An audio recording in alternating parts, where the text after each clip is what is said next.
Hello and welcome into another episode of Locked On Wolves. Today on the show, should the Timberwolves bring back Malik Beasley? They're reportedly interested in a reunion. Is that a good idea? What are the pros and cons? It's all coming next. Welcome in. You are Locked On Wolves.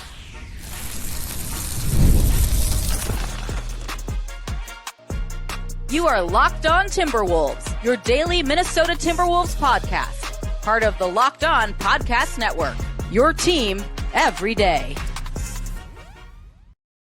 Hello and welcome to the Locked On Wolves podcast, part of the Locked On Podcast Network, your team every day. My name is Ben Beecken. I'm the host of Locked On Wolves. Today's episode is brought to us by our friends at Monarch Money.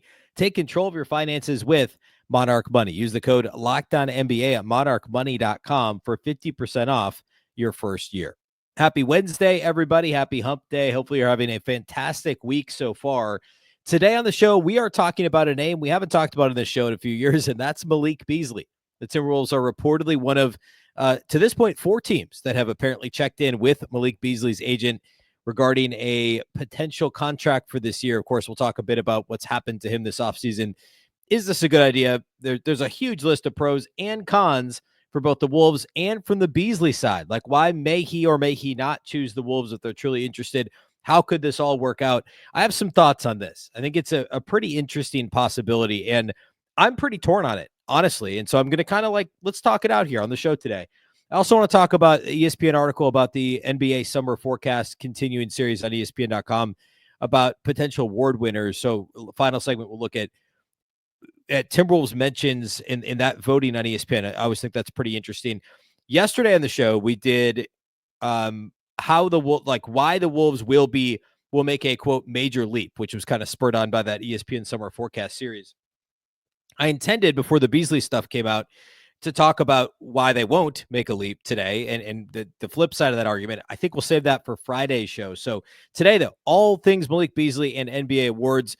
First, though, a big thank you for making Locked On Wolves your first listen every single day. Of course, this show is free and available everywhere. That includes YouTube as well as all of your favorite audio platforms. Wherever you like to listen to podcasts, you can find Locked On Wolves. You can also watch on the Locked On Sports Minnesota app on both Roku and Amazon Fire TV. All right, let's talk Malik Beasley. So if you've been under a rock or haven't paid any attention to NBA news this offseason, Malik Beasley, former Timberwolf, of course, was being investigated, was reportedly a target of a federal investigation into gambling, prop betting activity, etc. Some stuff, I think, from his year with the Bucks 2 years ago, not necessarily, at least reportedly, not necessarily tied to his time in Detroit last year. Of course, Beasley and Anthony Edwards spent most of the season going back and forth for the league lead in made three-pointers. And Beasley took a lead, and then Ant passed him on the last day of the season, I believe is how it shook out. Of course, Malik Beasley, former Timberwolf, was acquired in that deadline deal just before COVID took place in the deadline prior to the COVID hitting in the U.S. in March and the league shut down in March 2020. He was acquired in February 2020.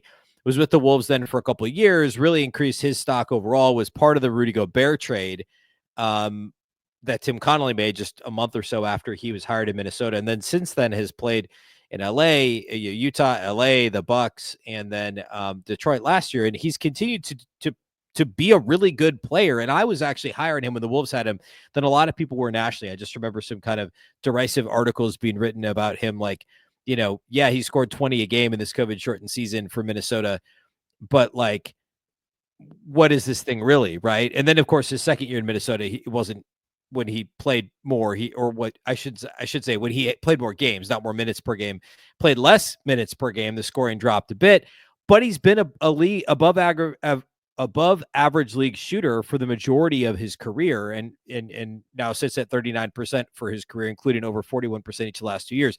He's a valuable player.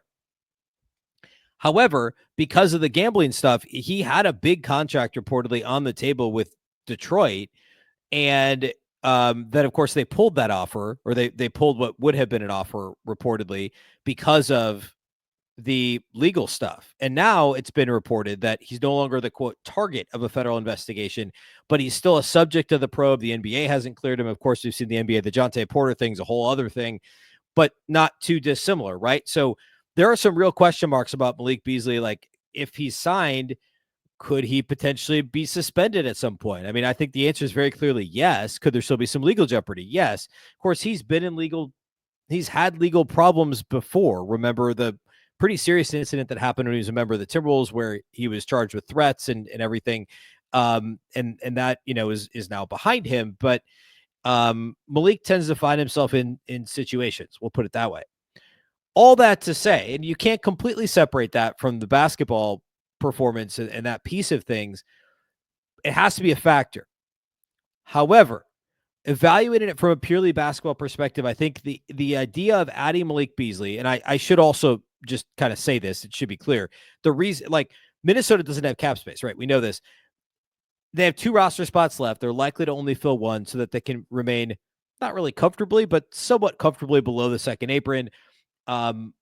It's got to be a vet minimum deal. It can't be anything more. And Malik probably isn't going to sign for much more than that because most teams, that's all they have left to be able to offer, at least most contending teams. He could go back to Detroit because Detroit has his bird rights and they could offer him a salary of, I think, a little more than $7 million because they have his bird rights as he's a free agent. And of course, Detroit's interested, but they pivoted, right? They added Karis LeVert, they added Duncan Robinson. They've kind of got the shooting stuff covered, the backup wing covered with LeVert, the shooting covered with Duncan Robinson. They don't necessarily need Malik Beasley, but they reportedly are still interested. And again, of course, he's going to have interest in making more money there than playing under a minimum salary in Minnesota. So, I should say, by the way, Minnesota is very likely going to offer him a minimum deal. They could offer him more because if they're not going to fill that 15th roster spot, they could use part of the tax player mid-level and pay him a little bit more than that, but they can't offer him as much as Detroit, and he's going to have some other options. We'll get into that in a second, but let's talk about this from a basketball perspective. What are the pros and cons of adding Malik Beasley to the team? Well, let's start with the pros. Malik Beasley is an elite shooter, and I mean, we could argue whether 41, 42% is truly elite. I mean, you've got guys that are beyond that, but in terms of shooting 41% at the volume with which Malik was shooting it, he was shooting 9 threes a game last year at Detroit, which isn't like way out of bounds compared to where he'd been a couple years before. I mean, in Minnesota, in a Timberwolves uniform, he shot 8.3 threes per game. So it's only 1 more per game. He was at 6.9 threes per game with Milwaukee. He was still 41% that season. So he's over 41% the last couple seasons. He was 36% the year prior, split between the Jazz and Lakers. But before that, he was 38% in Minnesota, 40% the year before in Minnesota. Like, this dude's a 40% three-point shooter. He just is with high volume. It is hard to turn that down. If you're going to get that at something near or slightly above the vet minimum, he's truly another sixth man type scorer. I mean, Malik Beasley finished second in sixth man of the year voting last year. He finished ahead of Reid in sixth man of the year voting. Averaged 16 a game off the bench for Detroit, played in all 82 games. The Wolves would then have 3 legitimate. You could make the case that Dante DiVincenzo, Reid, and Malik Beasley could be the best bench guy in any team in the league. Like, I mean, that's a real thing. And not really an exaggeration at all. And by the way, we'll talk about awards later. Nickeil Alexander-Walker, a lot of people think somehow if he doesn't start for Atlanta, he could be a 6th man of the year candidate. I mean, last season, Peyton Pritchard obviously won the award, but I mean, Nickeil got votes. Nas finished 5th in voting, won it the year before. Malik Beasley finished 2nd. Like, you'd be talking about 3 guys, and DiVincenzo could be in that conversation too. It has the upside that could be the bench player on any team, the best bench player on any team in the league, and they'd all be on the Timberwolves. You can't turn your nose up at 40+% 3-point shooting at volume, 16 points per game off the bench. And also another pro, and we'll talk about the flip side of this here in a second. Malik Beasley, for somebody who scored 16 points a game, he's a fairly one-dimensional scorer. And I mean that as a positive thing. 71% of his shot attempts last year were threes. The year prior in Milwaukee, 75%, 3/4 of his shot attempts were threes. But in Milwaukee, his usage rate was just over 14%. And last year it was only 22.5% with the Pistons. And honestly, for a guy that's scoring 16 a game, that's not a crazy number. He doesn't turn the ball over because all he does is catch and shoot, catch and shoot, catch and shoot. He doesn't get assists. He's not playmaking for others. He's not playmaking for himself. He's going to score in transition, or he's going to launch threes, catch and shoot style. That's it. That's all Malik Beasley does. And that's kind of a good thing if you're looking at what Minnesota needs in their offense to play off of Anthony Edwards, to play off of Julius Randle, to space when you have a Ant Rudy Gobert pick and roll, right? That's what you need. Malik Beasley's about as potent as anybody in the league to do that. He's frankly a better shooter than the other guys who would be in this role. And he would have a defined role. And people could say, the Wolves could say very easily, hey, Malik, here's your role. It's the same thing it was in Detroit. You're going to catch and shoot threes. That's it. It's a defined role. There's no question about, we need him to defend, or we need him to score off the dribble, or we need him to create for others. No, that's not what he does. This is his defined role. He can fit that role, and that's a positive thing. At this point, we know he's a better shooter than Terrence Shannon Jr. TJ Shannon's a good shooter. He's a good volume shooter. He's got great range. He's very good at a lot of things, and we can argue whether or not one of these guys is a better fit than the other for the Wolves. We'll talk more about that a bit here in a second. But in terms of just pure shooting, you can't argue that anybody that the Wolves have on the roster this side of Anthony Edwards is a better pure shooter than Malik Beasley. And the Wolves need more shooting. The three-point shooting was not as good last year as it was the year before after moving on from Karl-Anthony Towns. I don't think there's any question about that. I'll put a bow on the pros here in a second, and then I want to get into the cons. There's some clear downside to it. What would be the bad parts on the court of reacquiring Malik Beasley? We'll do all that here next.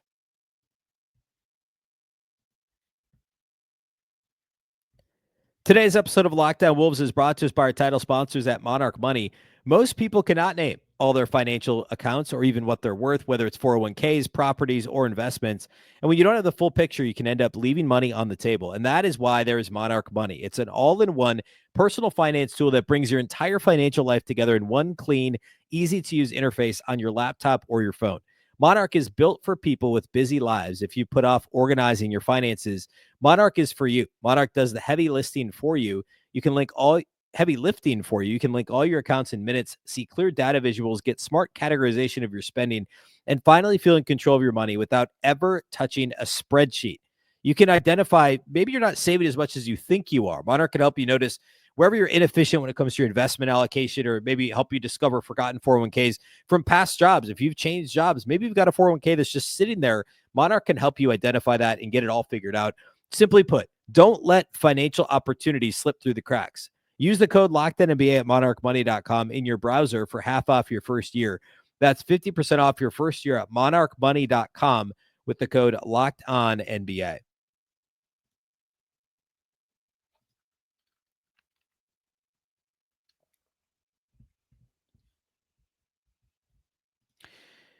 We have an important request here at Locked On Wolves, and that is to help us out with our survey that we're doing right now. Locked On wants to hear from you. We put together a survey to learn more about our listeners and make your podcasts, your favorite podcasts, including this one, even better. This is our chance, your chance to tell us what you like, what you don't, and answer questions about our advertising. You can go to lockedonpodcast.com/survey to get started. Everyone who completes the survey will be entered for a chance to win one of 10 $100 Amazon gift cards. If you're watching on YouTube, you can see it right there, the URL and a QR code at the bottom of your screen. Again, that's lockedonpodcast.com/survey. You can also find the link in the show notes if you're listening to the audio version of the show. Again, the link to the survey in the show notes. Everyone who completes this survey will be entered to win for a chance to win one of 10 $100 Amazon gift cards. A big thank you for helping us out. All right. So the pros for Malik Beasley. He's an elite level shooter, relatively low usage in terms of guys who can provide a scoring punch. He gives you a versatile attack off the bench from Reid, who's a great shooter, Dante DiVincenzo, who's a great shooter. Both of those guys can do more things than Malik, and then you have Malik Beasley, who he'll catch and shoot till the cows come home, and he's gonna be a great shooter. That's just what he does. It's valuable to have that guy on your team. He's gonna have a defined role as a veteran. He'll know his place on the team. He'll be told by the front office, by Chris Finch, hey, Malik, here's your role. This is what you're gonna do. And there's no question about, is there upside here? Are we leaving anything on the table? Can this guy do X, Y, Z for us? No, he's just going to catch and shoot. He's going to score, 12, 13, 14, 16 a game. And that's great. And to get that out of what is your 14th roster spot, to get a guy who was second in six-man voting last year and immediately becomes a top 8 rotation guy is awesome for a vet minimum or mid-level exception, taxpayer exception, whatever it ends up being. It's a great deal. But let's not pretend like there's not cons or a hesitation from the team side. And we'll talk about it from Beasley's side as well. The con here, I think the biggest, there's two really big ones. One is you're adding another guy to the roster who's not a playmaker, who's not playmaking for others, who's not scoring off the dribble. And then who do you have that's creating for others? I mean, this is it in terms of your roster. It's Mike Conley's your starting point guard, apparently still. Anthony Edwards is going to be asked to create for others. And everything else is a round peg in a square hole, except for Julius Randle. And the Wolves love using him as a point forward. And Chris Finch has gotten a lot out of him in that way, both in New Orleans in the past and in Minnesota last year. So that's great. Those guys are all starters. Who's coming off the bench? Dante's not really a point guard, although he's played one and did okay. Naz isn't playing point forward or creating for others. He can pass the ball, but he's not running your offense. Terrence Shannon Jr., I mean, we saw a little bit of it in Summer League, and the Wolves obviously would love for him to develop that skill, but he's not there yet.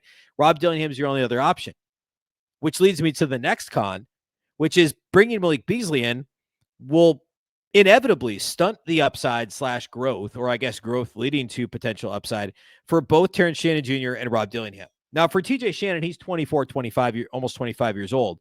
So, but he's also second year in the league. Dillingham's 20.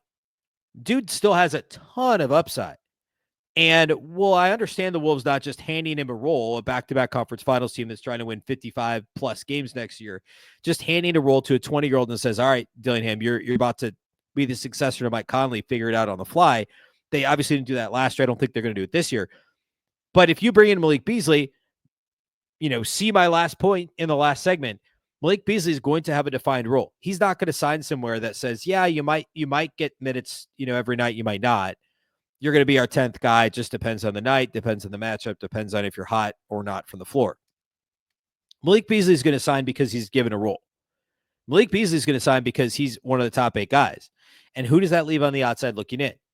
Terrence Shannon Jr., Rob Dillingham, Jalen Clark, guys that sitting here right now are going to be relied upon. They have a top 7. Those 3 guys are 8, 9, and 10. Some nights all 3 will play. Some nights 2 will play. Possibly some nights 1 will play. But you bring in Malik Beasley, and that's your top 8. And you're right. He fills essentially the quote-unquote Nikhil role, even though he's a very different player. But that's your top 8. And now you've got the same situation you had last year with those 3 guys fighting for the 9th man minutes. And at times last year was Josh Minott. Early in the season it was Joe Ingles. Obviously Minott's gone. Ingles is back. But you're right back there. And given where the Wolves are right now and what we saw from TJ Shannon late last season, I think it's likely Shannon would still have the inside track at being the 9th man and getting some of those minutes. But now you've just kicked the can another year. And at that point, do you start looking to trade Rob Dillingham because you're clearly not going to give him that opportunity? And do you, thinking months down the road, say Beasley gets off to a slow start from the field. He's shooting 32% from 3 at Christmas. And you want to decide, all right, we're going to go TJ Shannon, Rob Dillingham to find some offense off the bench. Beasley's not going to play anymore. Is Malik Beasley the kind of guy that's going to go quietly into the night? Probably not. Then it brings me back to the off-court concerns. Is he going to be, and I don't think there's necessarily been a whole lot of chatter of him not being a good teammate or anything like that. I don't want to put that out there if it's not out there. But this guy's used to being a big piece of teams. And that's why he would sign in Minnesota, is if they gave him this role. So you could be stunting the upside, the growth of guys like TSJ, Dillingham, potentially Jalen Clark. You're not getting another playmaker. And while there's pros to him just being a shooter and having a defined role, those are the cons too. Because now this is your team. And you're going to get 34 minutes a game or whatever of Anthony Edwards and him creating for himself and others. And then what are you doing for the other 14 plus minutes a game? It's Mike Conley. It's Julius Randle if he's on the floor without Ant. It's maybe Dante, but you're still not solving that playmaking role that Nikhil tried to solve. I mean, Nikhil ended up being that backup point guard last year. Now, from the Malik Beasley side, Malik Beasley may sign to Minnesota for a couple of reasons. One, he's going to look for a contender. He wants to win. And Malik Beasley hasn't really won throughout his career, right? He was on some playoff teams. Obviously, Detroit made the playoffs last year and was competitive in the first round against the Knicks. The year prior, he was on a Bucks team that was disappointing and lost in the first round. He went to the conference finals, the Lakers, who ultimately were crushed, and Beasley fell out of the rotation that year. That was, 3 years ago. The Lakers went to the conference finals, were swept by Denver, and Beasley was out of the rotation, barely in the rotation in the first round and out of it by the second round of the playoffs that year. And then, of course, the Wolves 6-game loss to Memphis the year prior. So I guess Beasley has been in the playoffs each of the last 4 seasons, but only gotten out of the second round once, and that was when he wasn't in the rotation in the second round in the conference finals. So, and I didn't even mention this in the cons, but to consider from the Wolves side, Malik Beasley's not a good defender, and Nikhil obviously was an elite defender. And sitting here right now, Terrence Shannon Jr. is replacing that role. And TJ Shannon isn't going to be as good of a defender tomorrow as Nickeil Alexander-Walker is or was in a Wolves uniform. But he's at least got a shot to get somewhere close. And as I've said before, if he's 70% of what Nickeil was defensively, which that may be a little generous, and he's, call it 30% better offensively, that's not really how this math works. But for the sake of the argument, if he's this much better offensively and that much worse defensively and it comes out in the wash, that might be okay. I don't know that Malik Beasley is going to have that much bigger of an impact on the offense than TSJ, and I'm confident he's going to be much worse defensively than both Nickeil Alexander-Walker and Terrence Shannon Jr., which is kind of what I keep coming back to from the team side. I don't know that it's really necessarily worth the risk unless you're convinced he's going to be a good citizen. You can get him and stay underneath the second apron and keep your last roster spot open, and you're just convinced it's going to turn out well from an off-court standpoint and an attitude standpoint. I mean, it's tough to turn down the upside that the shooting gives you. I just don't know that it's 100% worth rocking the boat. And from the Malik side, the reason why he doesn't pick Minnesota is, I mean, the limited role thing, right? Like if he's trying to rebuild his value, how many minutes are there in Minnesota? I mean, Malik Beasley last season in Detroit, even though he came off the bench the vast majority of the season, I mean, Malik was averaging 28 minutes a game. In Milwaukee, he was almost 30 a game. The year prior to that in Utah and LA, he was mid-20s a game. So he's never, you have to go back to his last year in Denver to the last time he averaged less than 25 minutes a game. And I think it's unlikely that's what he would see. I don't think he's seen 25 or more minutes a game in Minnesota. I mean, Dante was 26 a game. Nickeil was 25 a game. So I guess it would hover right around that. But either way, it's going to be a little bit less than he got last year. So you're bumping down from the team side. You're bumping down TSJ and Dillingham another rung on the ladder. And for Malik, he may look at this and be like, all right, look, the Cleveland Cavaliers are interested in me, and Max Strus is out for the next 3 to 4 months. There may be more opportunity there. I could make more money in Detroit. They're an up-and-coming team. Those are both teams to show interest. And the New York Knicks, who, of course, have, their front office, Gerson Rosas is there, and he's who extended Beasley in Minnesota, traded for him, and then extended him with the Timberwolves. So there's a lot to weigh for Malik Beasley as well. If he can get twice as much money to go to Detroit in a weak Eastern Conference and rebuild his value for next offseason, if he can stay out of trouble, doesn't get suspended, etc., then, and also the legal piece of this on top of the league stuff, there may not be as much opportunity to rebuild value with Minnesota as there could be with a team like Detroit. I think the Knicks are probably somewhere in the middle, and the Cavs, I think, actually may be the best situation for him in terms of opportunity with Strus out and them just needing more shooting and more offense overall. I don't know that thinking of this objectively, I don't know that Minnesota is the best situation. Actually, maybe the worst of the four, maybe tied with the Knicks for the worst of the four.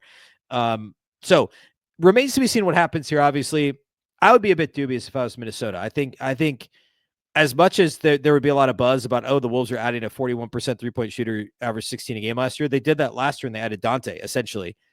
And, I guess you could do it again, and you're sacrificing more defense, and you're stunting the potential growth of these guys who are rookies last season that have a lot of potential.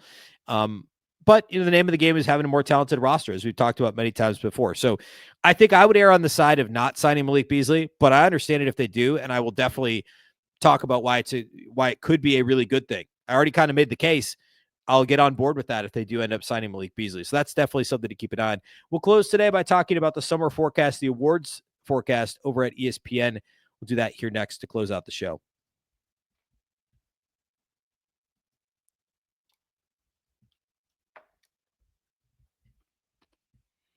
All right, so ESPN's NBA Summer Forecast Series continues. They're doing predictions for every major NBA award. And as we talked about the previous forecast yesterday on ESPN. Today, the awards. The first one is NBA MVP, and I'm going to go through each of these. There's actually several Wolves mentions. They do MVP, Rookie of the Year, Defensive Player of the Year, Sixth Man of the Year, and Most Improved Player, and then also Coach of the Year. So a couple Wolves mentions. The MVP one is the obvious one. Of course, Ant comes up here. He's actually lower than I expected. Though, again, the way they do this is they interview a group of NBA experts that includes reporters, editors, and analysts. So some people that really know what they're doing and other people that not as much know what they're doing when it comes to this stuff. And a first place vote gets 5 points. A second place vote for each of the categories gets 3, and a third place gets 1. So Jokic actually won the MVP voting with 83 points. Luka Doncic was second with 62. And Shai Gilgeous-Alexander was third with 46. Now, this shocked me. I should say, Ant tied with Giannis for fourth with 9 points. So a distant fourth. And then Kevin Durant somehow managed 8 points on this in this voting.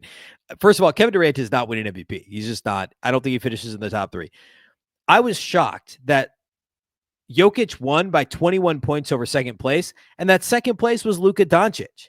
Like, I think it's pretty unlikely that Luka Doncic wins MVP next year. I mean, the Lakers could be really good, and I guess it's the Lakers, and so that helps.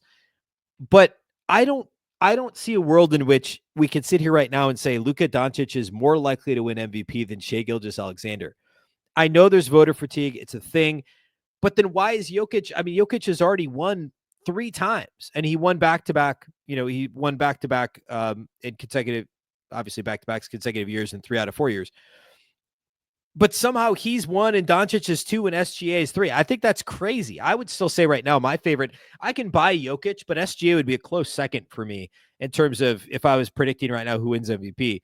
And I think third would probably be Ant. And obviously I'm, I guess, a little biased. I think I'm pretty objective about this stuff. But I just, like, I don't know, Luka plays with LeBron James. And I know he's old, but he's still a top 18 player, I think. I can't remember where I put him in my ranking right now. My Locked In NBA Top 100 ranking, which we'll talk about when that comes out, certainly. But I don't know. Like, I just don't get having Luka ahead of SGA. I think I'd go Jokic, SGA a close second, and then I'd go Ant, maybe Giannis or Luka a close fourth behind Ant. And I wouldn't have Durant on my top 5 ballot. I just wouldn't. I think that's kind of nuts. And I made the case already for Ant. I just think from a team that underperformed last year, the math that we talked about in yesterday's show, I just think if they're a similar team to last year, they're going to win a few more games. On top of that, Ant is hitting like around the time when SGA made that leap, right? If Ant makes another leap, if he's better defensively, if he's more consistent getting to the rim, getting to the free throw line, and the team wins 55 games next year, there's a pretty good chance Ant wins MVP. The case is pretty not difficult to make. Certainly, I think easier to make that case. And I know Luka's better than Ant in a vacuum right now, but like there's a lot we got to see from Luka Doncic. Ant just beat him in the playoffs, right? So I was a little surprised that shook out the way it did. Wolves not mentioned, of course, in Rookie of the Year. That's not a surprise at all. And of course, the winner by far was Cooper Flagg there. Defensive Player of the Year. Rudy Gobert finished 5th in voting for who could win Defensive Player of the Year this year. Wemby was 1 easily with 95 points. Evan Mobley second with 31. Chet Holmgren with 20 was 3rd. Giannis 4th with 16 points. And Rudy made it on there with 14 points 5th. Surprised me a little bit. Now, I guess the case is he just won it 2 years ago. And obviously he looked like he aged a little bit last year. But like say the Wolves, Ant locks in, Jaden gets better, and they're a top 3 defense and they win 56 games again, right? Like that's the case. If Wemby, I hope he doesn't get hurt, but say he gets hurt again, say the Spurs underwhelm, there's a shot Gobert could win it again. I think voter fatigue is probably a real thing there, and I would be really surprised if he did. I'm going to skip over 6 man real quick. Nobody Wolves related on the Most Improved Player Award. A lot of the names you might expect, the Thompsons, Andrew Nembhard, Denny Avdia, and Jalen Johnson. And then Coach of the Year, no Chris Finch mentioned, which surprises me a little again. I mean, he's back-to-back conference finals, so if they win the finals next year, they win 56 games again, I don't know. Why wouldn't he win it? All right, back up to 6 man of the year. This one's also crazy. I feel like I was taking crazy pills looking at this. Who will win 6 man of the year? Alex Caruso wins the voting with 66 points. And credit to Tim McMahon, who did this write-up for ESPN. And he's also flabbergasted.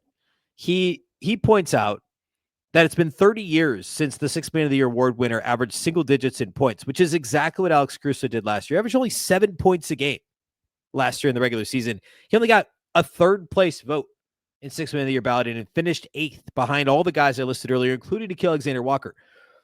Just because they won the finals and he was great off the bench to the playoffs, everyone's like, he should win Sixth Man next year. He's not going to score more than 7, 8, 9 a game. I just don't see him winning it unless it's simply a team award because the team's really good and he's an important piece of it. Sure, fine. Number 2 in the voting, shockingly, was Naz Reid. And I've said this many times on the show. You could make the argument Naz was better last year than he was when he won Sixth Man of the Year, which, again, it's in part a team award. The Wolves won 56 games. Naz was a revelation on the national stage. He wins Sixth Man. Last year, they only win 49 games. He finishes, 5th in voting when he actually averages more points per game, and the shooting percentage wasn't as good, but like you could certainly argue that he had a better season last year. And here he is finishing second.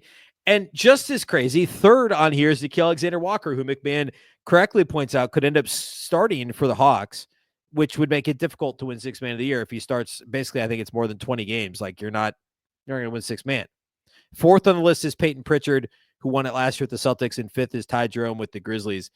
I don't know. I get it. Now, if Malik Beasley had signed somewhere, he's probably on this list because he finished second in voting last year. Dante DiVincenzo is probably unlikely to win it with Naz in the fold. But I don't think Caruso wins it. I think Alex Caruso is a really good player. He's a huge part of what OKC does. But the voters are not going to vote for him simply because the voters are going to look at the scoring numbers, the actual voters. I guess this is a bit of a different uninformed voter argument is that, hey, the Thunder are good and therefore their players should win awards. And I get that to an extent. It would be the year after thing. It's a regular season award. Year after the Thunder win the finals, whether or not they're on track to win, get the 1 seed again this next year. If Caruso's having a good year and the Thunder win 60 games, could he win it just because of the name recognition and how good the team is? Yes. But at that point, I think Naz is going to score a lot more than Alex Caruso and be just as important to Minnesota as Caruso is to the Thunder. So I think it's all very fascinating. And, of course, I'll do awards predictions as we get closer to the season. All right, that's all I got for you today. We'll keep an eye on the Malik Beasley situation and cover that. We will not have a show tomorrow. I will be back Friday for the final show of the week, and we will talk, unless anything else happens between now and then on the free agency front, we will talk why the Wolves will not take a, quote, major leap from 49 wins last year. I will make the case on the opposite side that I made the case, opposite side of the case that I made yesterday on the show. So we'll do that on Friday's show. A big thank you for making Locked On Wolves your first listen every single day. Of course, this show is free and available everywhere, including YouTube, as well as all of your favorite audio platforms. Wherever you like to listen to podcasts, you can find Locked On Wolves. You can also watch on the Locked On Sports Minnesota app on Roku and Amazon Fire TV. And a reminder, you can check out the Locked On NBA podcast where there is no offseason. Our guys, Doug, Matt, and Hayes, do an outstanding job covering the NBA all year round. You can listen wherever you listen to podcasts. You can watch on YouTube. And, of course, just like this show, it is part of the Locked On Podcast Network, your team every day. And also, your Locked On Network is your local experts on all the biggest stories. Once again, I'm Ben Beecken. This is the Locked On Wolves podcast, and we'll catch you next time.